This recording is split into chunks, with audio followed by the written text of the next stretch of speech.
Vamos a arrancar y después las que se vayan agregando, se irán acoplando a la clase. Bien. Estamos viendo en esta última parte todo lo que tiene que ver con las características de los niños que ustedes van a tener, ¿sí? Ustedes en el aula van a tener niños desde 6 hasta 11, 12 años, ¿sí? En el caso de que haya alguna repitencia, van a tener niños y niñas en ese rango de edad, ¿no? Y más o menos les había dado para que leyeran el punto 1, 2 y 3 del libro este, que es muy bueno, ¿sí? Donde hay, a veces se van a encontrar con párrafos complicados, pero si uno eh, lo lee varias veces logra entender algo y si no, lo saltea y sigue adelante. Eh, nosotros podemos ver, por ejemplo, en este capítulo que va de los 6 hasta los 12 años, al niño y a la niña en su integridad, así, de manera global, de manera general, ver todas las miradas que ustedes vieron en primer año en Psicología del Desarrollo 1, cuando vieron, no sé, quizás cuestiones de Freud, cuestiones de Piaget, quizás algunas cuestiones de Erickson, o lo que hayan visto durante el primer año de distintos autores, donde describían el desarrollo, ¿sí?, de ese niño o niña en sus distintas dimensiones, como se les suele decir, desde la dimensión emocional, la dimensión motora, la dimensión cognitiva, la dimensión psíquica, social. Bien, todo eso que quizás lo vieron de manera separada, en este capítulo lo integra absolutamente a todo. Integra a todos los autores y te muestran cómo es, voy a hablar en términos generales, niño, ¿sí? Definiéndome a niño y niña. Viendo al niño en su totalidad, ¿sí? Y entonces va a arrancar este capítulo, vamos a hacer un recorrido por el capítulo, ¿sí? Al menos hasta donde ustedes leyeron. Va a arrancar con este subtítulo que dice del útero familiar al mundo escolar. Y va a mostrar el cambio que realmente existe cuando un niño ingresa a el nivel primario. Si bien ellos el contacto con lo que es la escolarización ya arranca en sala de 3, va a ser una gran distinción en lo que es la sala de 3, 4 y 5, es el nivel inicial de lo que es la escuela primaria, ¿sí? Y dentro de la psicología va a marcar un hecho muy puntual, ¿sí? Que Freud describe como el complejo de Edipo para el niño, complejo de Electra para las niñas, ¿sí? Y entonces va a decir, bueno, esta finalización del complejo de Edipo es lo que en cierta manera abre la puerta para que el niño salga de este mundo familiar, de este enamoramiento en el caso del niño de su madre y en el caso de la niña de su padre, ¿sí? Esta prohibición que cierra el complejo de Edipo va a permitir que el niño se abra hacia el mundo exterior y Y salga de empiece. este egocentrismo, de esto centrado en sí mismo y en su familia, a lo que es la relación con los otros que están fuera del núcleo familiar. ¿Sí? Entonces, eh, este suceso, ¿sí?, que lo describe Freud, es lo que va a permitir el ingreso a la escuela primaria, al nivel primario. ¿Y cuándo se produce el cierre del complejo de Edipo? Bueno, a los 5 años, justamente cuando termina el nivel inicial. Y entonces ya tenemos preparado a este niño listo para ingresar, ¿sí?, a este mundo externo. ¿Por qué? Porque el interno ya se prohibió, ¿sí? La relación con la madre en caso del niño está prohibida, la relación con el padre está prohibida. Y esto permite que se desarrolle lo social. ¿Ah? Entonces se va a empezar a priorizar las relaciones sociales. Y va a iniciar lo que en el psicoanálisis se denomina el periodo de latencia, ¿sí? Donde se va a pasar de todas estas pulsiones eh, sexuales presentes que va describiendo Freud en estas distintas etapas, la etapa oral, ¿sí? La etapa anal, bueno, todas estas etapas que Freud va definiendo de acuerdo a la zona erógena, es decir, Pensemos en el desarrollo psicosexual, no desde la sexualidad, desde la genitalidad que va a aparecer en la adolescencia, sino desde la sexualidad como la búsqueda de este placer, ¿sí? Placer que al principio está en la boca, que después pasa al ano, ¿sí? Y después pasa a la zona genital. Bueno, a los 6 años entra en este periodo que es periodo de latencia, donde uno va a descubrir, ¿sí?, que lo que antes era muy natural, esto de los niños y las niñas jugar juntos, descubrir a ver qué tiene el otro que es distinto a lo que tengo yo, ¿sí?, que uno ve en sala de 4, que están encerrados en el baño, el nene y la nena mirándose uno al otro. Bueno, ahora todas estas pulsiones se reprimen y van a aparecer otras cosas, como la sensación de asco, la vergüenza, el pudor, sentimientos de incomodidad. Bueno, todas estas cosas son propias del periodo de latencia, donde ya no voy a tener interés en estas cosas, sino que mi interés va a ser plenamente intelectual. ¿Sí? Profe, también aparece, digamos, la curiosidad intelectual del famoso el porqué, ¿no? También. Exactamente. Sí. Acá los autores van a decir eso. Desde esta curiosidad, desde lo sexual, ¿sí?, pasamos a una curiosidad intelectual. A Una pregunta. curiosidad que es socialmente aceptable. ¿Ah? Entonces, vamos ahora a esto de por qué. Y no es el por qué porque sí, no. Tengo curiosidad de que realmente de saber cuál es el porqué, que haya razones y lógicas escondidas detrás de la explicación de ese porqué, ¿sí? Porque uno piensa, el niño de 4 años, 5 años también pregunta ¿y por qué? ¿Y por qué la gallinita? Como decían de Luthier. ¿Por qué la gallinita dijo eureka? Bueno, y a ellos les alcanzaba, bueno, porque sí, porque el interés en el periodo que sería el preoperatorio, en el periodo propio del nivel inicial, la satisfacción no está en la respuesta, sino está en la pregunta en sí. ¿Sí? Ellos están satisfechos de preguntar, no les importa la respuesta, les importa eso, ¿sí? Tener la posibilidad de pregunto, no me interesa lo que vos me Son contestes. más audaces. Ellos, uno ve en jardín que los nenes preguntan y cuando vos le querés responder, cambiaron de foco, porque en realidad no le importa tu respuesta. Ellos sintieron placer en preguntar. Pero el niño, sí, que está en el periodo que Piaget denomina operatorio concreto, ya lo que le interesa ahora es la respuesta, por este nacimiento de la curiosidad intelectual. ¿Sí? Y esto es lo que caracteriza para Freud un periodo de latencia y un paréntesis en este desarrollo psicosexual del niño, hay un gran paréntesis que va desde los 6 hasta los 11 años, 10, 11 años. ¿Sí? Y en este paréntesis me voy a abocar, no ya a todo lo que tiene que ver con las pulsiones sexuales, con esa curiosidad sobre lo sexual, sino vamos a ir a lo que cultural y socialmente es aceptable. Claro, eso, el vínculo entre sus pares. Hay un párrafo que yo señalé que es como que no me quedaba. O sea, entendí una parte, pero ahora cuando usted llegue le voy a preguntar. Así no las confundo a mis compañeras. Bueno, Profe, una pregunta. Sí. De 6 a 11 años pasan a la respuesta ahí. Ya, de 6 a 12 años le importa la respuesta. ¿Es el porqué a todo? Y empiezan los por qué, pero los por qué empiezan esperando una respuesta. Antes de los 6 años existen muchos el por qué, pero no les importa la respuesta. Solo les interesa preguntar. Y uno los quiere matar, porque uno dice, me preguntaste cuando te quiero contestar, te fuiste a jugar. Ah, está bien. No le interesaba tu respuesta, le interesaba solo preguntar. Y otra pregunta. Si los niños empiezan el jardín en sala de 2, ¿adelantan etapas también? No. Pues, No. ¿no? No.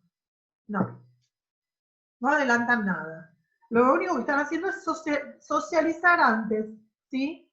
Pero Está bien. pero uno los mira y sigue haciendo lo mismo que un niño de 2 años que no está en sala de 2. Está bien. Quizás se acostumbran más a la presencia de otro, ¿sí? Que quizás un niño de 2 años que está criado dentro solo del núcleo familiar y no sale del núcleo familiar no está acostumbrado.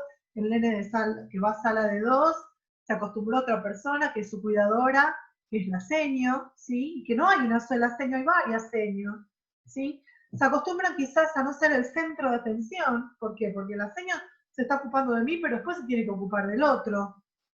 Que quizás uno con los hermanitos lo puede ver, ¿ah? Que no es exclusivo, cuando hay hermanos de por medio.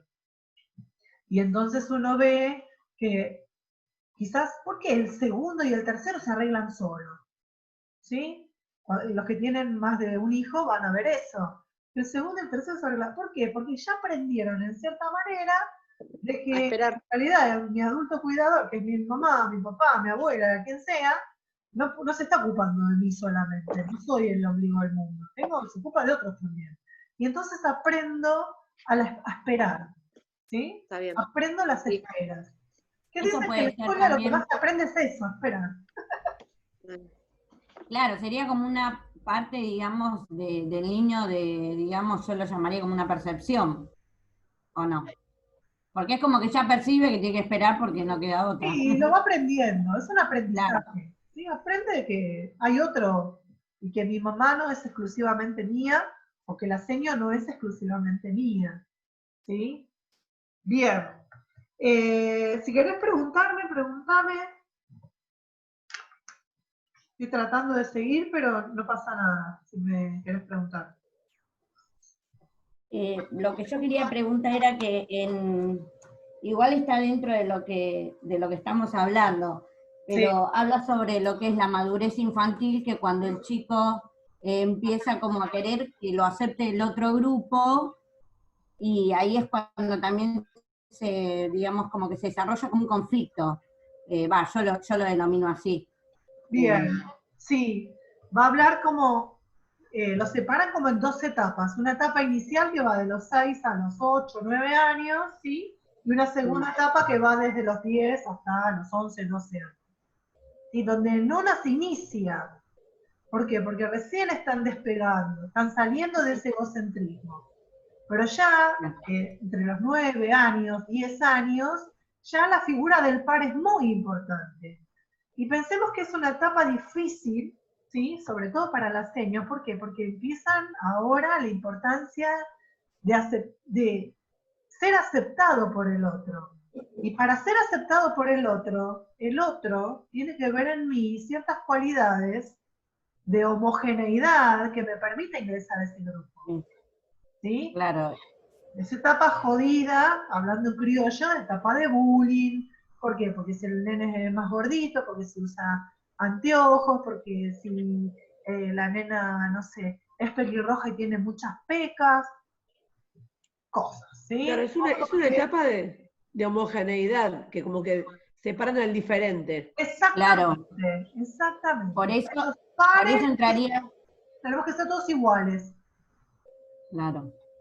Por eso entra como que en un conflicto, marca en el texto que como que a veces los chicos, para entrar, digamos, en el grupo, que sea aceptado, es como que empieza a ser como también diferentes situaciones de conflictividad hacia los pares, pero él quizás, yo lo interpreto así, como que él para aceptar tiene que portarse mal y nada que ver. Tal cual. Una cosa así. Tal cual, sí. Y uno dice, bueno, él quiere ser aceptado en este grupo, que son los revoltosos. Sigo hablando en masculino, pero me refiero a revoltosos, revoltosas, porque es lo mismo. Sí, hoy las chicas no son tan... Claro, uno lo ve quizás más en el aula, nenas que maduran, ¿sí? Y se despiertan ciertos intereses antes que otras, y entonces al querer pertenecer a ese grupo, uno dice, me la están avivando, ¿sí? O me lo están avivando. Son cambios de conducta que ellos realizan para poder pertenecer, ¿sí?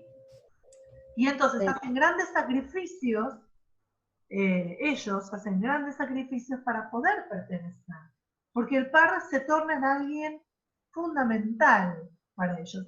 no tanto en el inicio así, de la escuela primaria. Ahí no pasa tanto en el inicio de la escolaridad, pero a medida que van transitando los años, uno lo ve, ¿sí? Uno lo va viendo. Como por ser aceptado, imito las conductas del grupo al cual quiero pertenecer, porque no quiero ser excluido. ¿Sí? Bien. Y eso tiene que ver con el alcance de esta madurez, que acá dicen esto de aparecer la autonomía y la autodeterminación, ¿no? Que también esas son características positivas, porque uno ve que ellos se esfuerzan, si quieren alcanzar un objetivo, realmente se preocupan en alcanzar ese objetivo. Quizás uno no lo ve en el ámbito escolar, pero lo puede ver en el ámbito de un club deportivo, ¿sí? Cómo a esta edad de los 10 años ellos realmente entrenan, se esfuerzan, respetan al entrenador, salen del entrenamiento y siguen en casa, y bueno, los que tienen algún niño o niña que juega al básquet y está con la pelota, siguen haciendo los ejercicios que hicieron en el entrenamiento. ¿Por qué? Porque tienen mucha autodeterminación en este segundo periodo. Voy haciéndome mate. Disculpen para aclarar un poco, porque si ya se me reseca la garganta. O de repente, por ahí de repente se ofuscan si no les sale como ellos querían, ¿no? Sí, terrible. Y Terrible. depende del grado de autoestima, ¿sí? Sí. Eso va a ser, o los va a impulsar a me voy a esforzar más, o no van a poder manejar esa frustración y van a desistir y van a decir, no lo intento más. Profe, Sí, acá tengo, claro, creo que, porque yo acá marqué, como lo fotocopié, acá yo marqué esa duda. Acá tengo un fragmento que dice, el desarrollo de la voluntad conlleva cierta pérdida de la espontaneidad e ingenuidad infantil. Debido a esta experiencia, debido a esto, experimenta dificultades para expresar todo lo que le pasa y tiende a enmascarar sus estados de ánimo para preservar su interioridad. ¿Eso qué quiere decir? ¿Qué quiere decir? Que esto de la autodeterminación, la autonomía, uno dice genial, ¿sí? Pero por otro lado, perdieron la espontaneidad. Son tan autodeterminados que perdieron la espontaneidad que tenían al principio, ¿sí? La naturalidad que tenían al principio. ¿Por qué? Porque son de autojuzgarse, ¿sí? Son muy críticos con ellos mismos en esta segunda etapa. En cambio, el de 6, 7 se equivocó, es espontáneo, ¿sí? Y al ser espontáneos, se tiende a ser más creativo. El ser autodeterminado, autodisciplinado, autoexigente, todos los autos que se imaginen, hace que pierda espontaneidad y entonces se tornen más cerrados, ¿sí? Que uno también ve la diferencia entre el nivel inicial y la primaria. El inicial te cuenta qué hizo con la seña, qué jugaron.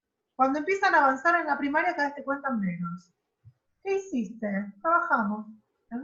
Te miran con cara. Es que la primaria. No me acuerdo, te dicen. Es que, o te dicen, no me acuerdo. ¿Cómo no se van a acordar? ¿Se acuerdan? Ese no me acuerdo es, no me interesa contarte. O cuando le preguntas cómo te fue en la prueba, ¿qué te tomaron? No me acuerdo. ¿Cómo no te acordás si te lo tomaron hace una hora? Pero bueno, no se acuerda. ¿Qué quieren contar? Sí.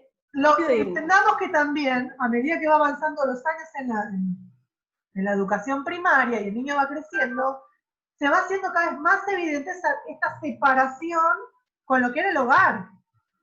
¿Sí? El de 6 años, que todavía está en primer grado y que tiene todavía características un poco deambulatorias propias del nivel inicial, todavía sigue pegado a la familia. Pero el niño de 9, 10 años, donde ya me está importando más mi parque, mi familia, aunque mi familia es mi lugar de retorno y mi lugar de seguridad, porque eso no se pierde, sigue siéndolo, pero está teniendo más peso el otro, que está afuera, entonces ya no te voy a estar contando, ¿sí? Como que estoy haciendo más mi vida. Este logro de autonomía genera eso, ¿ah? Y esta autodisciplina genera también la pérdida de espontaneidad y de abrirme a contar qué me pasa, qué siento, qué pienso, qué creo. ¿Ah? Bien. Por eso a veces a las maestras, a las señoras les cuesta un poquito cambiar entre dar en el primer ciclo de primaria y segundo ciclo. Son dos mundos diferentes. ¿Por qué? Primer ciclo son chiquititos, todavía siguen a la seño como patitos, ¿sí? Porque tienen esa cosa del nivel inicial y eso de ver a la maestra como una figura materna. Pero ya en el ciclo superior no, tenemos preadolescentes. Entonces, Incluso se ponen más cariñosos, profe, también, porque los chicos, sí. Cuando vos entras al aula, en el primer ciclo se tiran y te abrazan, y ya en el segundo ciclo no pasa eso. Bueno, ¿pero por qué? Porque ya hay más autodeterminación, hay más separación, ¿sí? De lo Ya que reconocen que la maestra es la familiar, maestra. y Claro. son críticos aparte, súper críticos de la maestra que tienen. Mientras que en el primer ciclo la maestra o el maestro ídolo total, ídola total, ya después empiezan a ser más críticos, ¿sí? Pensemos que al ser preadolescentes van a tener algunas características del adolescente, donde si te quieren, son fieles, y si no te quieren, te van a hacer la vida imposible. Más si tienen hermanos mayores. Y más si tienen, exactamente. Pensemos que a partir del segundo hijo en adelante ya tienen escuela. Sí. Más si van al mismo colegio. Ojo con esta maestra. Bueno, Mirá sí, que sí, tal cual. ¿No? Tienen más escuela, más de quién aprender. Bien. Por otro lado, estos autores, porque es una mujer y un hombre, estos autores van a hablar de los cambios corporales que también se dan, ¿sí? Mientras que uno ve grandes cambios en el niño pequeño, ¿sí? Van pasando los meses y uno ve un recién nacido, lo ve a los 8 meses y dice, ay, qué grande, o al año, ay, qué grande que está.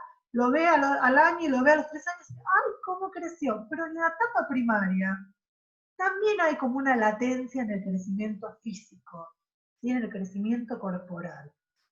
Y eso acompaña un poco también a cómo se va dando paulatinamente otras cosas, ¿sí? Esto del crecimiento.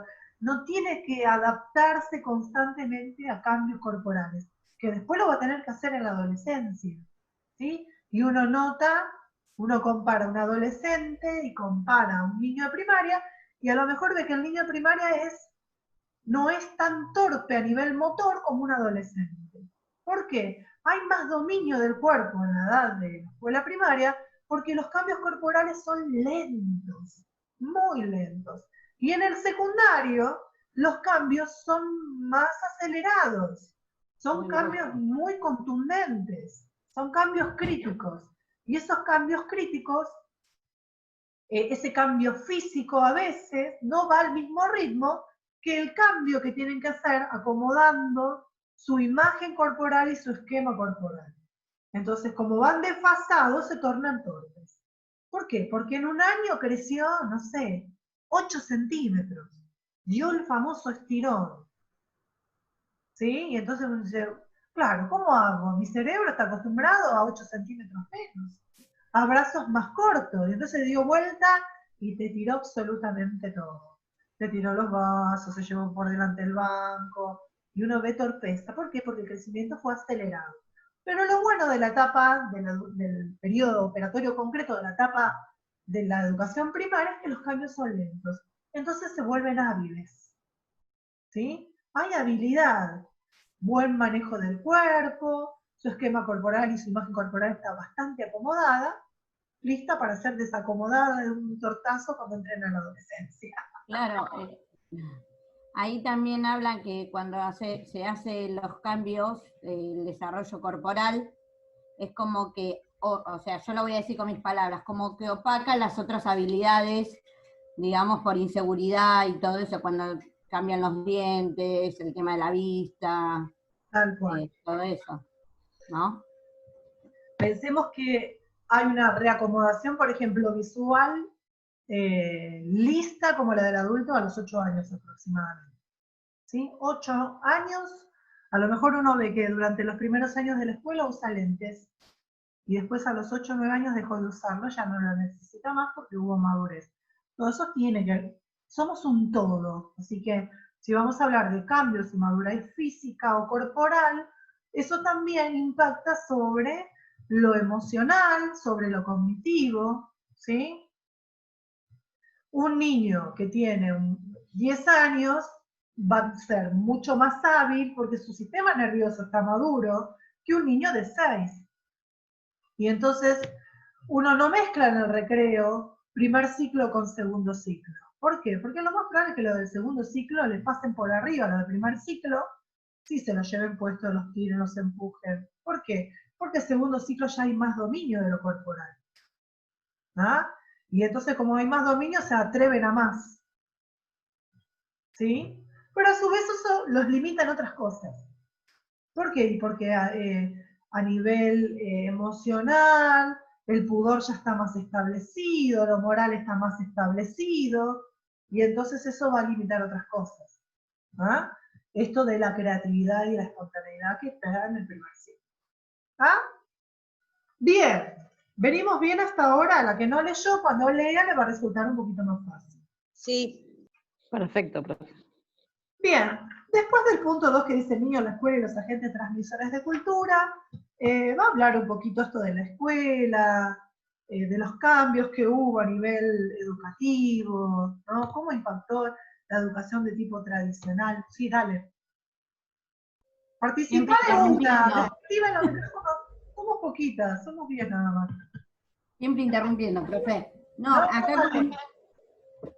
con respecto al niño con la escuela y los agentes transmisores de la cultura, a mí me surgió una duda que acá dice, bueno, que sabemos que la escuela es como un segundo hogar, que tiene ya obligaciones, ya es más consciente del chico, todo, ¿no?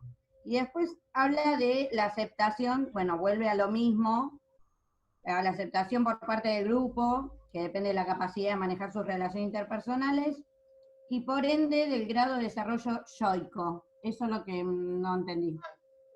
Porque tiene que ver con psicoanálisis y con psicología. Esta cuestión de esta independencia, ¿sí? O esta autonomía, eso tiene que ver con ese desarrollo yoico, ¿sí? Está relacionado con la autonomía. Estoy tratando de buscar, ahora tengo el libro acá al lado para seguirte un poquito, y estoy tratando de ver dónde lo leíste. En la 254. ¿Yoico qué es? ¿Del yo, profe? ¿La formación del yo? Ah, bien, por esta cuestión de que dice que se va conformando lo que es la identidad, ¿sí? Del niño. Eso tiene que ver. 254. Sí, y en la 256 también te va a hablar, porque cuando empieza a hablar sobre la televisión, acá dice televisión, yo pondría todo lo que tiene que ver con medios de comunicación. No sé, Twitter, Instagram, los youtubers, bueno, todo en realidad. Esta cuestión de la búsqueda de identidad, ¿no? Esta separación. Salgo de mi hogar, donde en mi hogar soy parte de esa masa que forma mi familia. Logro ir alcanzando autonomía cuando ingreso a la escuela primaria.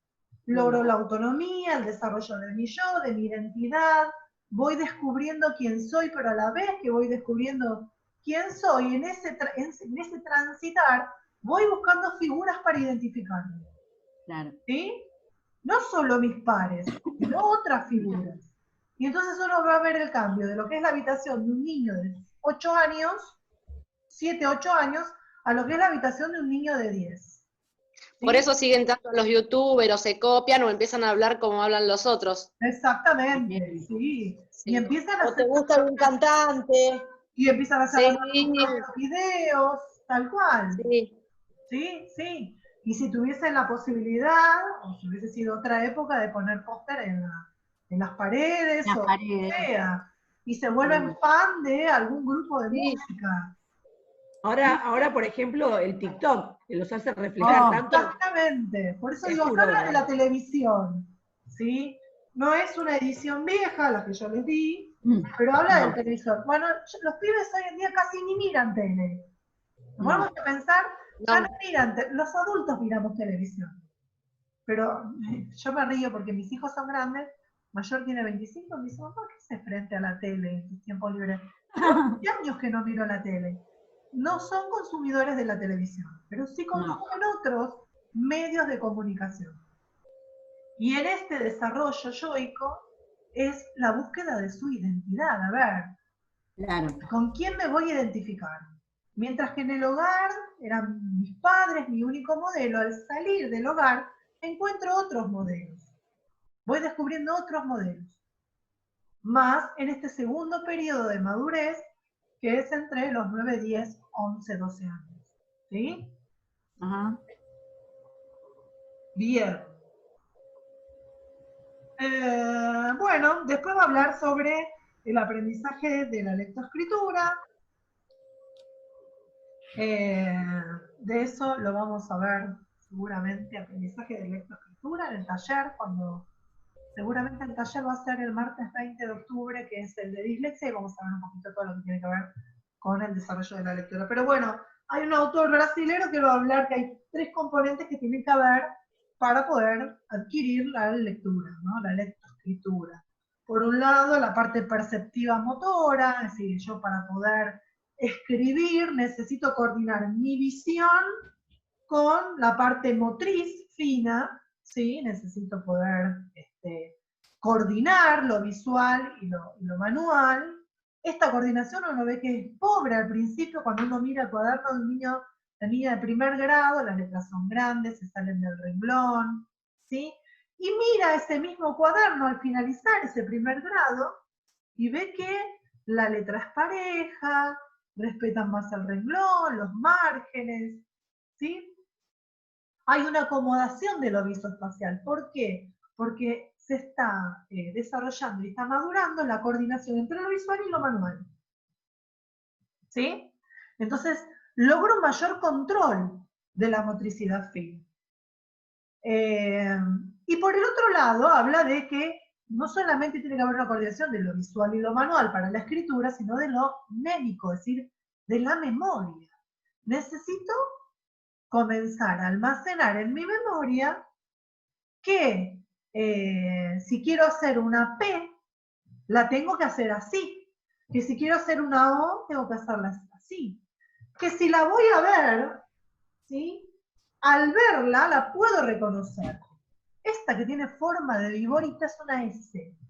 Es una S. ¿Sí? Claro, sería la memoria, el manejo de la memoria visual o el desarrollo, digamos. Memoria visual, también. memoria auditiva también. Claro, La capacidad de La señora me retención. está diciendo, me escribe una M en el pizarrón, me dice, esta es la M, la estoy escuchando, tengo que recordar. Tiene que ver también con lo que se llama conciencia fonológica. fonológico. El reconocimiento, yo poder identificar, darme cuenta que la no es lo mismo que las.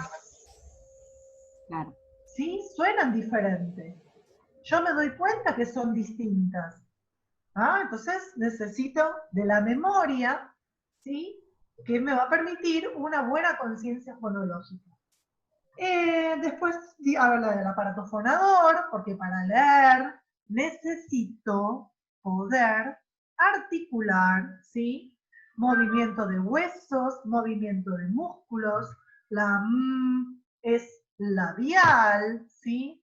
La L es palatina, tengo que meter la lengua en el paladar superior, ¿sí? Si tengo una quiero pronunciar la T,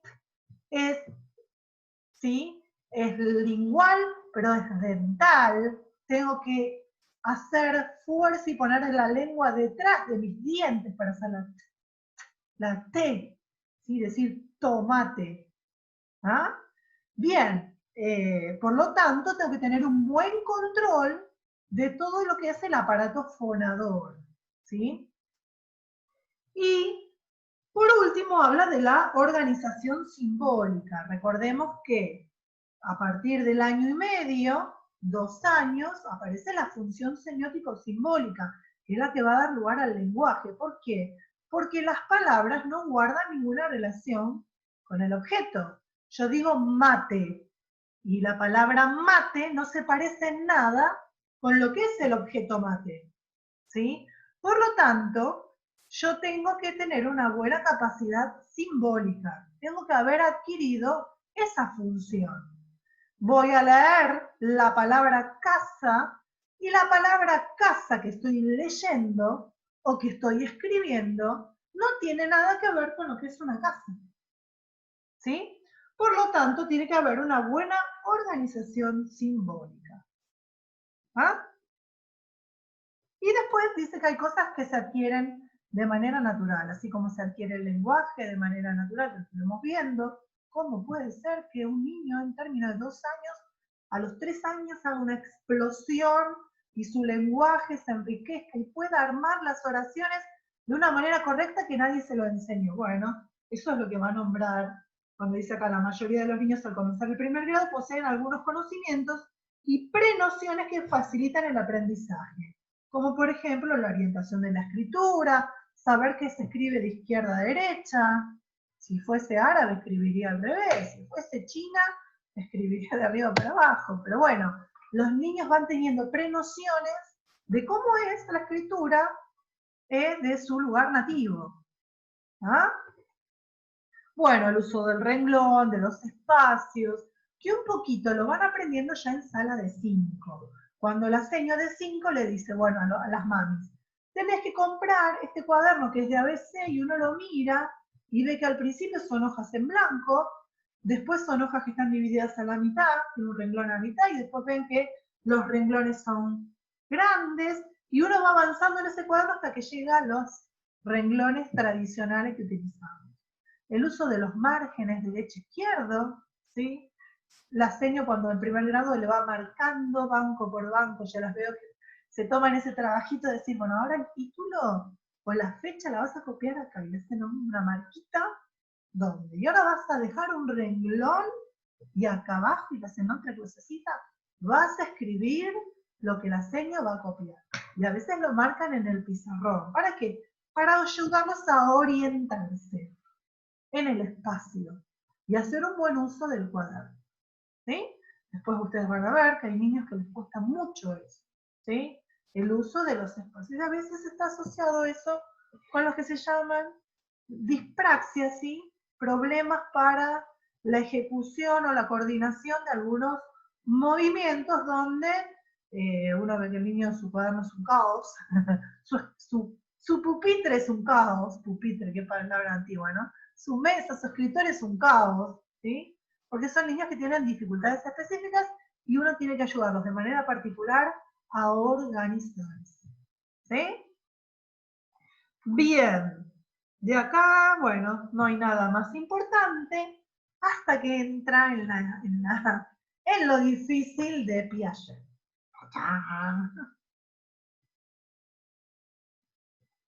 ¿Preguntas hasta ahora? Así de paso descanso un segundito.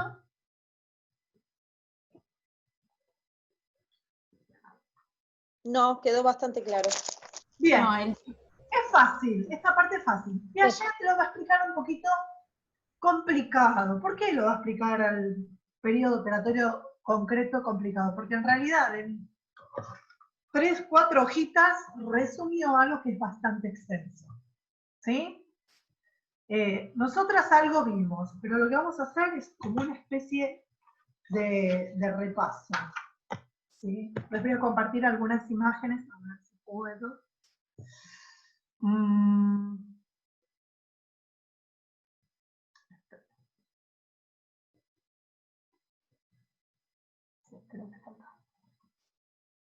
A ver. Bien. ¿Ven ustedes? ¿Pueden ver la imagen? Sí, sí. sí, Sí, profe, profe. se ve. Bien. Periodo sensorio-motor no lo vamos a pasar de largo, no nos importa, ¿sí? Sí me gustaría que nos detengamos un segundito en esta imagen, ¿sí? Que son los conceptos centrales. ¿Por qué? Porque si refrescamos bien qué es esto, a ustedes les va a servir un poquito poder entender el texto, porque el texto lo da por hecho de que ya se sabe qué es. ¿Por qué? Porque aparecen capítulos anteriores del libro, y no les voy a dar capítulos anteriores, porque esto ya medio como que lo vimos, ¿sí? Piaget va a hablar de tres conceptos, ¿sí? Por un lado las estructuras, por el otro lado las funciones cognitivas, y por el otro lado va a hablar de los contenidos de la cognición. ¿Qué es esto de las estructuras cognitivas? Una estructura cognitiva es el modo en que se organiza la cognición en un momento determinado. ¿Cómo mi cognición se organiza en un momento determinado? Eso es una estructura, ¿sí? Esta estructura va a tener dos tipos de... dos conceptos incluidos, ¿sí? Por un lado, los esquemas de acción, que son las unidades básicas que conforman las estructuras.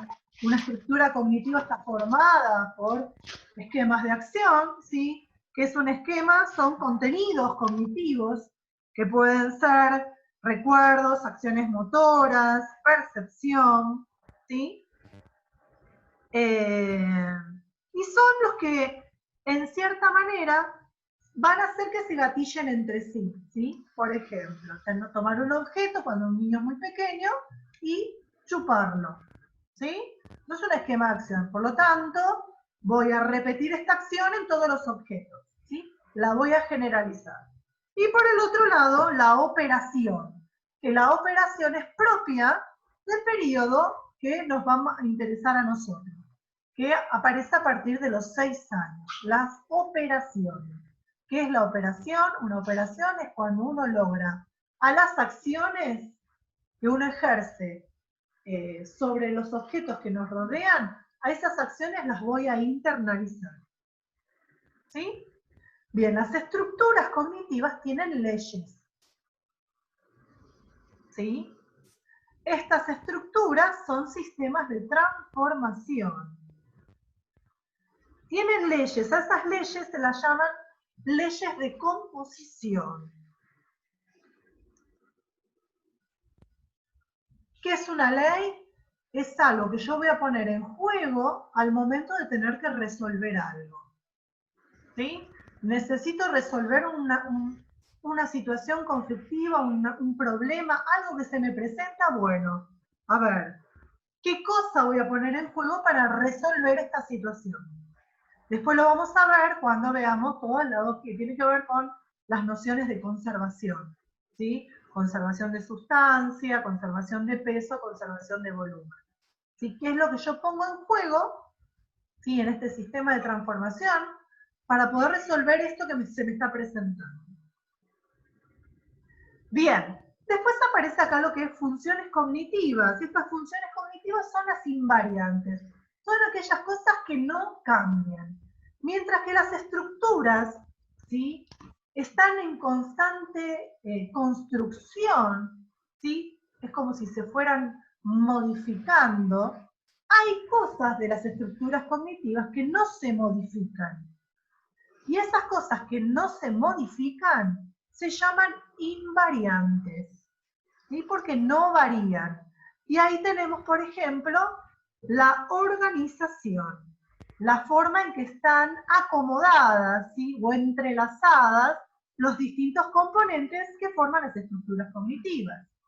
Y otra cosa que no varía es lo que Piaget llama adaptación, ¿sí? Y la adaptación está relacionada con el equilibrio, que se da a través de dos procesos, la asimilación y la acomodación. Eso ya lo hablamos. Y por el otro lado tenemos los contenidos de la cognición, que son las acciones, los recuerdos, los símbolos, ¿sí? Que están organizados en estas estructuras cognitivas. ¿Ah? Bien. Vamos a darle la otra. Profe, ¿Sí? me perdí en organización. En organización es la forma en que están entrelazadas, ¿sí?, los distintos componentes de la estructura cognitiva. Ah, gracias. La estructura cognitiva tiene una organización y eso es, no se modifica la manera en que se organiza, ¿sí? La estructura cognitiva sufre transformaciones, ¿sí? Es un sistema de transformación. Adquirimos nuevos esquemas de acción, esos esquemas se complejizan, las acciones las internalizamos y entonces se transforman en una operación, ¿sí? Pero hay cosas en todos estos cambios que hay que no se modifican. ¿Cuál es? La manera en que se organiza esa estructura y la adaptación. Bueno, ¿qué pasa frente a un aprendizaje nuevo? ¿Sí? ¿Qué pasa frente a una nueva situación problemática? Bueno, Piaget dice, hay una tendencia a adaptarse a eso nuevo. ¿Cómo logro adaptarme? A través de dos procesos, la asimilación y la acomodación. Cada vez que hay un aprendizaje nuevo, se produce un desequilibrio en esa estructura cognitiva. Pero ese desequilibrio tengo que estabilizarlo. Tengo que lograr que vuelva a equilibrarse. Ahí actúa la asimilación y la acomodación para poder equilibrarse. ¿Ah? A ver, ejemplo, estamos aprendiendo estas cuestiones del COVID, ¿sí? Y entonces uno aprende que, bueno, este virus, al principio decía, te contagias una vez y después no te contagias más. ¿Sí? Al principio se decía así. Hasta que hubo nuevos descubrimientos y dijeron, no, no es así. Se produce un desequilibrio en mi estructura cognitiva. ¿Cómo? Yo sabía que el COVID me contagiaba una vez y después ya no me contagiaba nunca más. Bueno, no. Se descubrió que te daba una inmunidad de 4 a 6 meses. ¿Sí? Bien, hubo un desequilibrio en mi estructura cognitiva. Por lo tanto, a través de la asimilación y de la acomodación, tuve que aprender algo nuevo. ¿Sí? Algo que yo ya lo tenía asimilado, no me vuelvo a contagiar, tuvo que haber una acomodación de mis estructuras cognitivas para entender que en realidad, no, ahora me puedo contagiar a los 4 meses, 6 meses. ¿Sí? Ahora resulta que logré un equilibrio cognitivo. El COVID es un virus que en realidad te genera una inmunidad de entre 4 a 6 meses. Ahora resulta que hay investigaciones que dicen que si te tuviste COVID, dentro de los primeros 30 días, podés reinfectarte porque todavía no tenés la cantidad de anticuerpos suficientes para poder defenderte si estás frente al virus otra vez. ¿Sí? Eso que yo ya tenía asimilado y que estaba totalmente equilibrado a nivel cognitivo, se desequilibró con una nueva información a la cual yo tengo que volver a acomodar mis estructuras cognitivas para entender que quizás, sí, dentro del primer mes, yo puedo adquirir COVID nuevamente. Claro. ¿Sí? Fíjense cómo, frente a nuevos aprendizajes, hay algo que no varía, y que es esto de la adaptación, de lograr el equilibrio en mi estructura cognitiva para que, frente a la asimilación y la acomodación, lograr la equilibración otra vez. Y eso que está contenido en mi estructura cognitiva pueden ser muchas cosas. Un recuerdo, una emoción, un símbolo, una acción, un recuerdo, una percepción.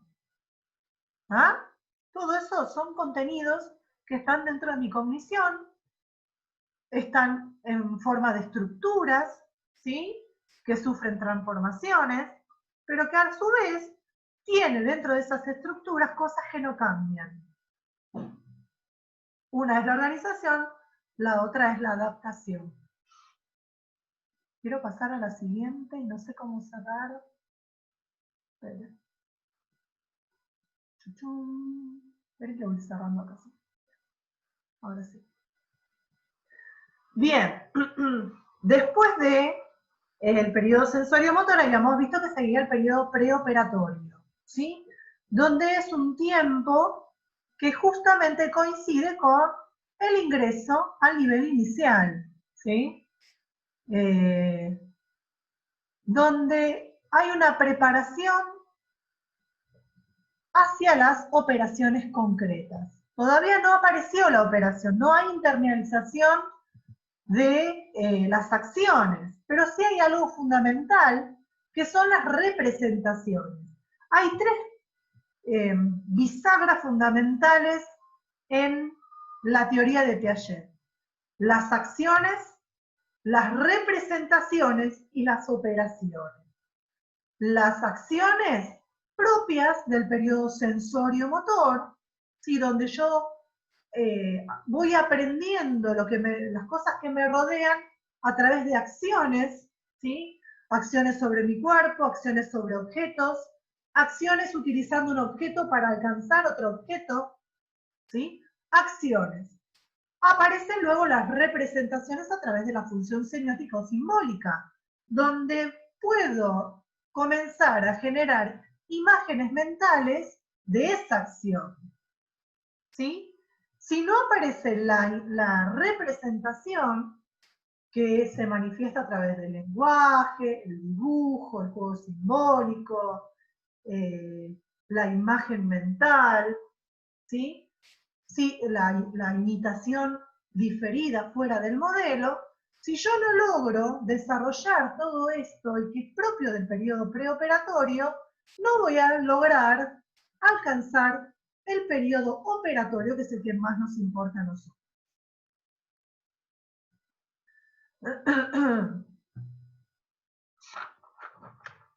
Voy a tomar mate, se me seca la garganta.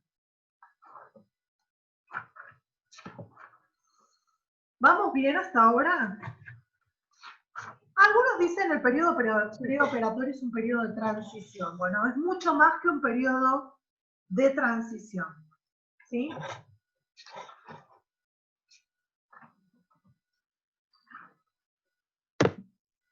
Yo les decía que había leyes, ¿sí? Hay en esa primera imagen, hay leyes de composición de la estructura. La estructura cognitiva tiene leyes, ¿sí? No quería pasar a esta. Bueno, esta después la dejamos. Leyes. No la tengo. ¿Por qué no tengo esto? Estoy buscando la imagen que quería. Ah, a ver, puede ser que esté en otro lado. A ver, aguarden un segundo. Dijo usted que hay acciones, representaciones. Te escucho bajito, habla más fuerte. Dice acciones, representaciones y algo más que no anoté. Operaciones. Quiero ver si tengo la imagen. No, esta no. Bueno, vamos a compartirla. A ver.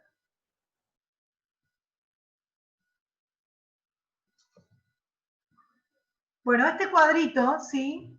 Es un cuadrito que más o menos va a nombrar los distintos periodos que nombra Piaget, ¿sí? El sensorio motriz, el preoperatorio, el operatorio concreto y el formal. Ustedes se van a estar moviendo ya al límite del preoperatorio, ¿sí? Porque van a tener niños de 6 años que a lo mejor cumplieron los 6 años ahí, ¿sí? Y que más allá de la edad, hay ciertas cuestiones de las individualidades de cada niño que quizás todavía se encuentren con un periodo preoperatorio.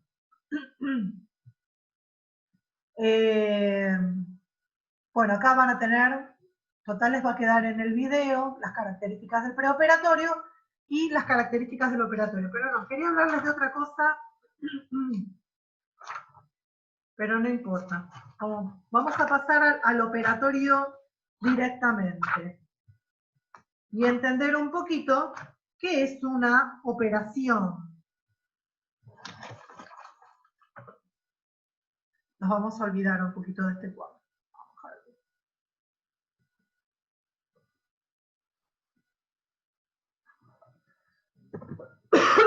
No doy más de la garganta ya, así que hablamos un cachito y seguimos la próxima clase. Esto nos va a llevar.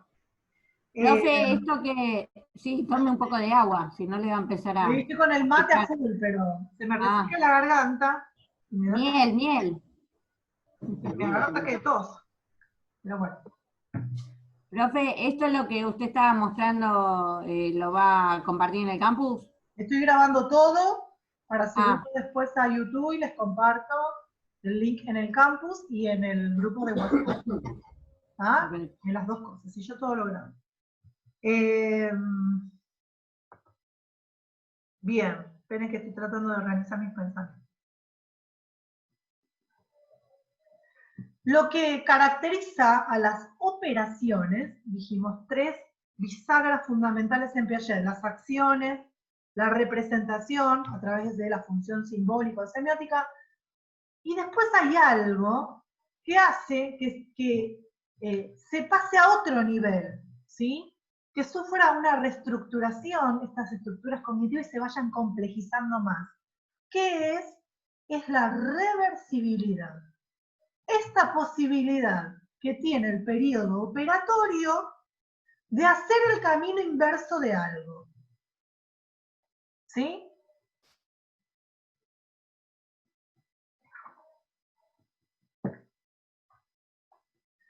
Eso es lo que caracteriza a una operación. Primero, es una acción que ya la internalicé. No necesito hacerlo, ¿sí? Concretamente todavía. Al principio lo va a hacer, ¿no? Es un periodo operatorio concreto el que caracteriza, y después lo vamos a diferenciar un poquito del formal. Pero ya no necesito hacer acciones. ¿Por qué? Porque al haber representación, al haber una imagen mental, ¿sí? Eso que el niño pequeño necesita hacerlo concretamente sobre los objetos, ya el niño del nivel primario no necesita hacerlo, ¿sí? Y existe esto que es crucial y que marca las operaciones, que es la reversibilidad. Si hago esto, puedo hacer el camino inverso. Por ejemplo, y que aparece un poquito ahí en el libro, estas reversibilidades, estas pequeñas transformaciones, hay ciertas cosas que dijimos que son inamovibles, no son invariantes. Y estas invariantes se llaman nociones y que tienen que ver con la conservación. Nociones, ¿sí? Las invariantes, ay, el chiste, perdón. Estoy hecha percha todavía, soy un escaracho. Se las llaman nociones, ¿sí?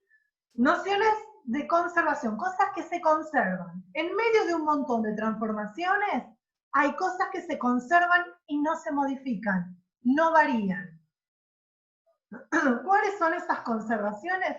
Bueno, la conservación de sustancia, que puede ser un sólido como un líquido, ¿sí? La conservación de peso y la conservación de volumen. Eso lo tienen ahí en el apuntecito. Entonces, las operaciones son transformaciones que implican reversibilidad. Pero como no todo se transforma, eso que no se transforma es una invariante y se la denomina noción. Noción o esquema de conservación.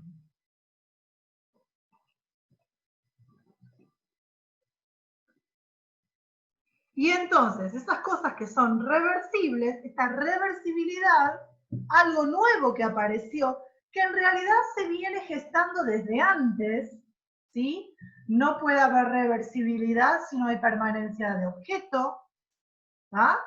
No hay reversibilidad si no se instala el grupo de desplazamiento, ¿sí?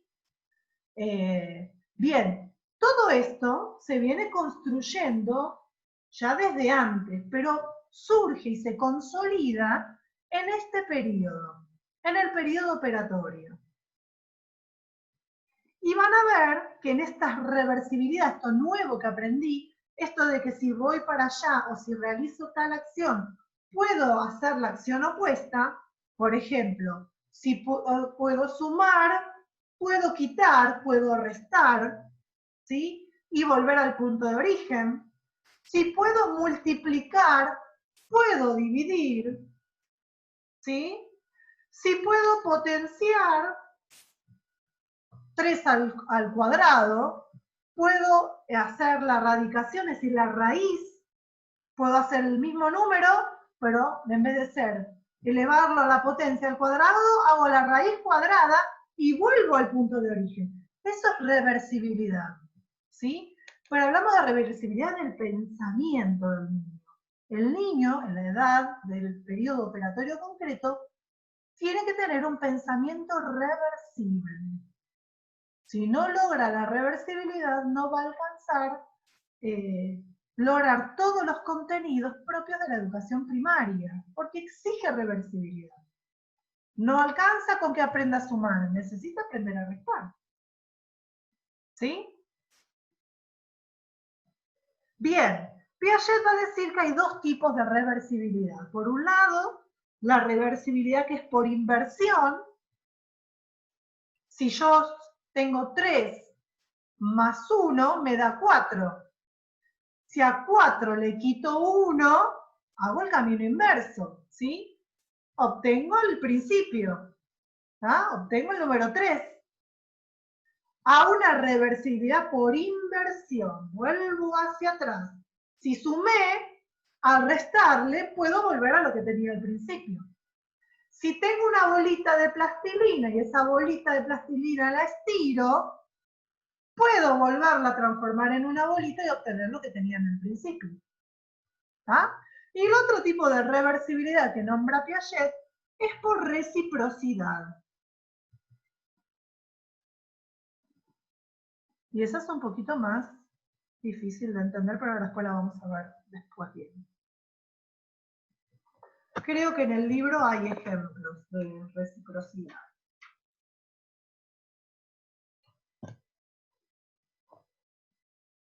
Había unos esquemitas. Pero bueno. Reversibilidad. Tienen reversibilidad en la página 267, ¿sí?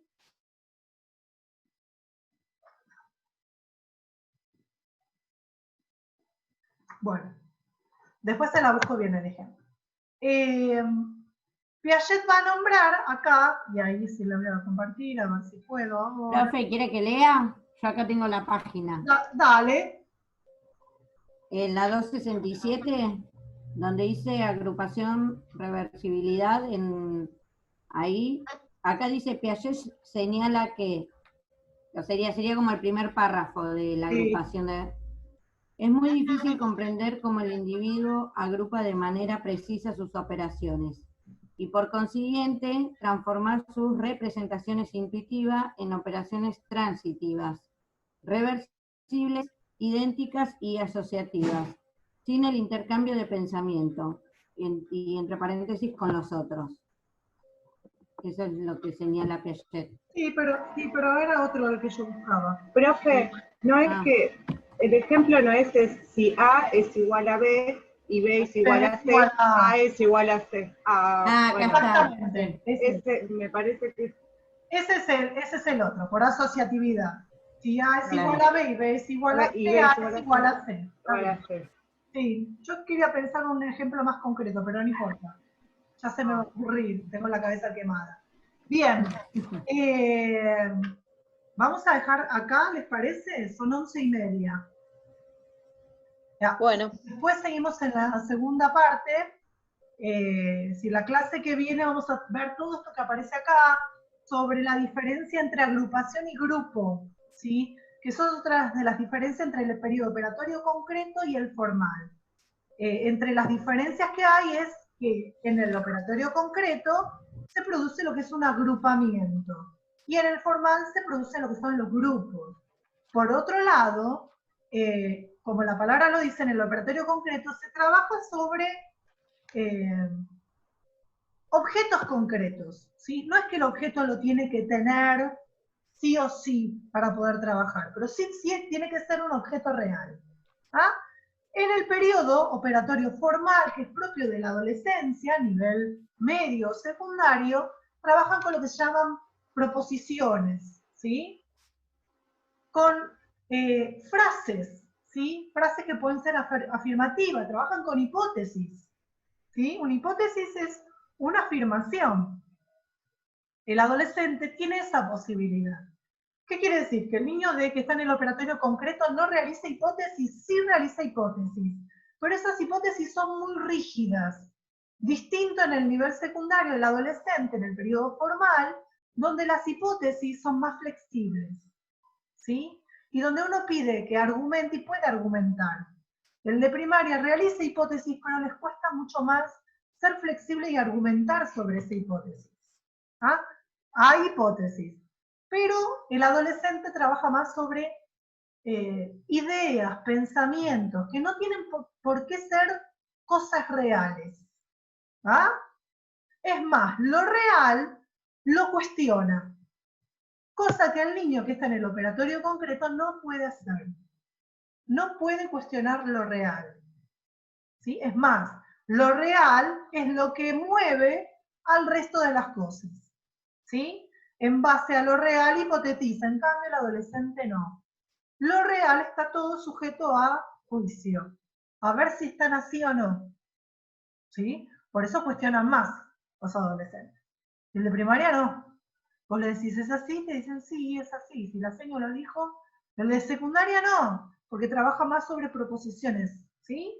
Las ideas, las creencias son todas puestas a crítica. ¿Sí? Bien, vamos a dejar acá y la clase que viene vamos a empezar con todas estas nociones de conservación y sobre todo lo que tiene que ver con el agrupamiento, que es la clasificación y la seriación. Los niños clasifican de manera natural, los niños ordenan de manera natural, no lo hacen. Hay un proceso, ¿sí? Vamos a ver que hay distintos pasos para alcanzar lo que es una clasificación bien compleja, ¿sí? Lo que es el ordenamiento de una manera bien compleja. ¿Sí? Y entender que para clasificar utilizo las semejanzas, tengo que ver la semejanza de los objetos. Para ordenar, tengo que ver sus diferencias. Entonces, la clase que viene, me van a hacer recordar, porque creo que con esta gripe y esta alergia, esto que tengo, estoy perdiendo neuronas en el camino, me van a hacer recordar que vamos a ver todo lo que tiene que ver con nociones, estas cosas que no cambian, ¿sí? Y que están presentes en la reversibilidad, y todo lo que tiene que ver con la diferencia entre agrupamiento y grupo, y ver dentro del agrupamiento la clasificación y la seriación. ¿Ah? ¿Qué le pasó a la profesora? La profe se quedó, se congeló y no salió, Y no salió lo todas las último pavadas que que dijo. dije, bueno, ahora están en el... Igualmente se graba, lo que queda tildado. Ah, bueno. Era solo eso, que me hicieran recordar la clase que viene con qué vamos a retomar. ¿Ah? Okay. Mientras, pueden leer lo último de este capítulo, que es muy, pero muy sencillo. ¿Sí? Que tiene que ver con el desarrollo moral, religioso, ¿sí? Cómo se va dando, ¿ah? Estos cambios en lo que es la moralidad infantil, ¿sí? El hacer las cosas al principio porque me las dicen y por temor al castigo, hasta que se logra lo que se dice la autonomía moral. ¿Ah? Claro, sería el desarrollo social, moral y religioso. Exactamente. Sí. Para leer, que es el 5. Sí. El 4, en realidad, léanlo, pero es una hojita sola. Solo una hoja es nada, es cómo se fue utilizando los principios básicos de Piaget en lo que es la educación, ¿no? Nada más. Cómo se fue aplicando en el ámbito educativo, que un poco vimos a principio de año, ¿se acuerdan? Críticas también que se hicieron, no sé si se acuerdan. Un apuntecito que yo di, no importa. Cuando preparen el final, ahí se van a decir, decía la profe. Bien, dejamos acá entonces, ¿sí? Nos encontramos.